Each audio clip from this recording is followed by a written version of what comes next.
You're about to watch a Trains Newswire video. If you enjoy what you see, consider watching some of our other full-length videos. Hotspots, Horseshoe Curve, Tehachapi, Chicago Racetrack, and more. Locomotive, the video companion to our best-selling special issue. And a special collection from documentary producer Rich Luckin.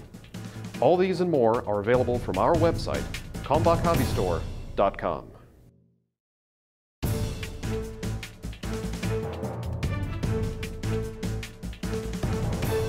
Good morning, Trains Nation. Today is Friday, May 4th, all day. It is May the 4th, if you are a Star Wars aficionado, until midnight. We're so glad you could join us for another episode of Trains Newswire Roundup. I am Steve Sweeney. Hi, Jim Wrinn here. An uncountable number, no, that's not really true, of Newswire stories, but there was a lot going on this week. Yeah. Steve and I were in Chicago a lot this week for the annual Wheel Rail Interaction Conference, and we want to thank Gordon Bashinsky and the folks at Wheel Rail Interaction for allowing us to sponsor the program again. It was a great time, quite a gathering of professionals and some interesting seminars. I was there on Wednesday, heard some fascinating details, and you'll get to read more about that in our pages and on our blogs. And, absolutely. The blogs, August issue of Trains Magazine, we're going to do a roundup of wheel rail interaction. And then we've got a couple of story ideas that we're scaring up too, which are going to be really good. You're going to love it. So lots to come out of that, but lots going on in the railroad industry this week, and some of it kind of rough. It was a week for derailments. Yeah, well, I wanted to start off with that. I mean, let's just talk about, get the bad stuff out of the way. CSX had two bad ones this week, and I'm just putting down dates and days. So on looks like Wednesday, CSX had a bad one in south of South Bend, Indiana. They put some cars on the ground. Also on Tuesday in Lebanon Junction, Kentucky, they had a derailment and fire, which caused a lot of problems. Moving southwest in Fort Worth, Texas, this was an embarrassing one. Yeah. BNSF put a whole bunch of cars on the ground in Fort Worth. In their headquarters city. Yeah, not good. Not good at all. And took out the power lines and like 90, not a lot, but maybe 90 to 100 customers were without power for a while because the train crashed through. Makes a bad impression. I wondered if that CSX derailment in Indiana wasn't because of the weather, because that was the night of the big front going through. I was driving back from WRI and ran into some serious weather. You probably did too. I lost my way. I have a story about that to tell you sometime. Oh dear. Yeah, but it was horrendous. Yeah, honestly. There was quite a bit. And stack trains are vulnerable to getting knocked over in high winds. Yeah. But usually you hear about that out in Kansas, but Nebraska. No. By that time. Yeah, but anyway, it fizzled out. You'd think. So we were talking beforehand. I sort of broke the news week down into derailments, and then disappointments. We'll get to that, and then hope. So disappointments. CSX closes Baltimore Yard. Do you see this? The Locust Point Yard, yes. Yeah. Which also has a MARC maintenance-based facility there, which is still going to continue. But from what we can tell, this is part of a strategy that was announced in March at an investor meeting. Talking about how that they were going to take a look at 150 yards across the system and start looking at which ones that could be closed down or shuttered. And I'm sure they're looking at the redevelopment potentials of these things. Oh, because Locust Point's right in the middle of a huge residential area down there. Very valuable real estate. A lot of valuable property. But definitely a landmark rail yard closing there in Baltimore. Yeah, absolutely. 261 trip canceled, if I read this correctly. Yep. And due to the Amtrak policies. Yeah, they appealed their Amtrak's decision earlier about no more special trains off of mainline routes, and they appealed it. It got denied, which is a shame on several reasons. One, it had already been approved, and they were already selling tickets. In fact, they were pretty well on their way to a sellout. Yeah. And number two, they were counting on that money to buy some of their PTC equipment. And that makes it really tough, because that's another hurdle they were going to have to leap over. So hoping Steve Sandberg and his folks up there in Minneapolis come up with a silver lining. They're usually pretty ingenious, so. Yeah, our thoughts are with you guys. Hoping that's going to get resolved. I'm sorry to hear that on a personal level. I was going to go up and follow the trip and get some pictures. I mean, it was going to be nice at the right time of year too. Yeah. In Nashville, $4.5 billion transit package was widely rejected by voters down there. This had been something that was sort of creeping up on the radar for us. You know, a lot of cities want to spend on, like Milwaukee, they want to spend on transit but never quite get there. Well, this was going to be, for Nashville, for a city in the east of the Mississippi, was going to be the big thing.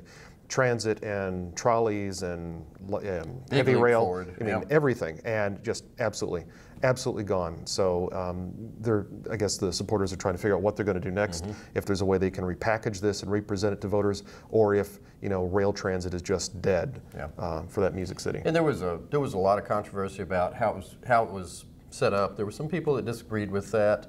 And also you had the classic, there was a scandal in the mayor's office earlier this year. Yes. And there was the classic, as you probably learned in your newspaper career, like I learned in mine, it's not usually the central issue that defeats school bonds, it's the side issues that defeats those things. So that's right. Now, having just been in Nashville for the short line meeting last month, I can tell you that is one of the most congested cities I've ever been in. Is it? It is getting Atlanta, Chicago, Denver, Los Angeles, bad traffic, and it is hard to get around there. They have the Music City Star commuter train, which runs to the east, and that's it, and with only 6 trips each way each day, and that's just not enough. That place has real traffic issues. I hope they can regroup and get something together. You know, they're a nice city. It's a great city, and they should have a nice transit system. It's a great city. It's fabulous down there. Quality of life is really nice. Yeah.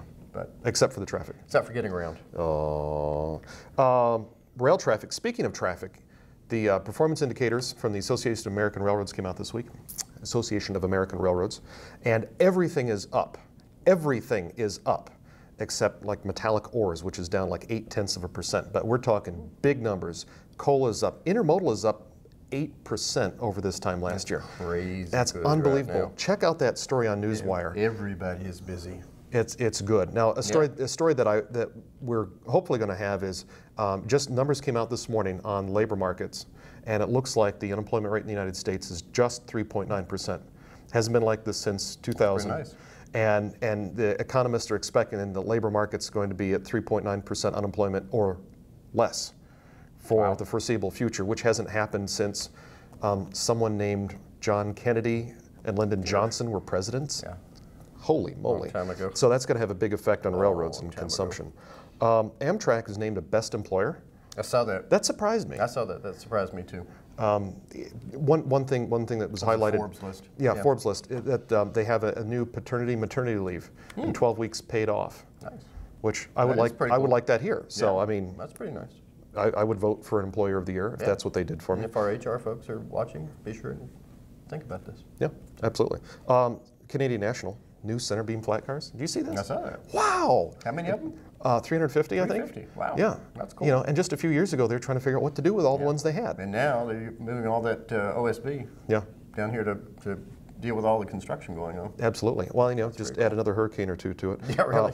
Not that we want that, but I'm saying that's what drives traffic. No. 765, the Joliet Rocket. Now this is in contrast to 261. Yeah. 765. Now we're into the hope section of. Yeah. Oh, I'm sorry. Yeah, this is all hope. We've moved into hope now. This is all hopeful. If you haven't figured that out.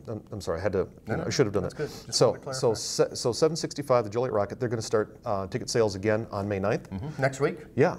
That's exciting. I won't be here at that time, but if you are going to be here in September and you want to ride behind a steam locomotive into Chicago, this is going to be your opportunity. Be a good chance. Yep. It's very nice, very nice. And the new river train, again, another hopeful thing. U.S. Senator Joe Manchin, I believe, said that there is some kind of agreement in the works between Amtrak and the new river train folks to keep that icon, that institution running for years to come. That excursion will cost more, is what we're told. Okay. We don't know yet how much, but it will cost significantly more, is what we were told. But at least it is still running, so that is a good thing. Yes, absolutely. And you know, how can you put a price on a once in a lifetime experience? You know, that's good. 2 more items from Wheel Rail. Well, one more item, then we can wrap up or whatever else you got.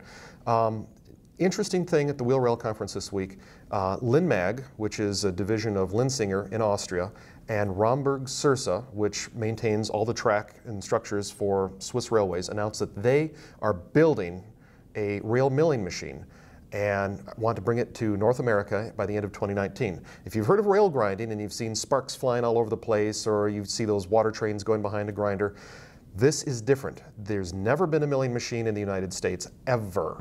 And it could change the way railroads and transit systems and commuter systems take care of the rails. Really? They did a test on Irish Rail, which had not done any grinding ever, and they said that they automatically increased the service life by 5 to 7 years, nice. just by taking a pass on the milling. Do we know where that'll be deployed first? Not yet. Okay. They are keeping that close to their vests, and they want to wait till they have a contract signed with their customer. Nice. So, but as soon as we know that, you'll know that. It's on Newswire. We'll go check it's it an out. exclusive. It's We'll all go up check there. it out there. And Jim, I've been hogging today. What else do you got? Not much.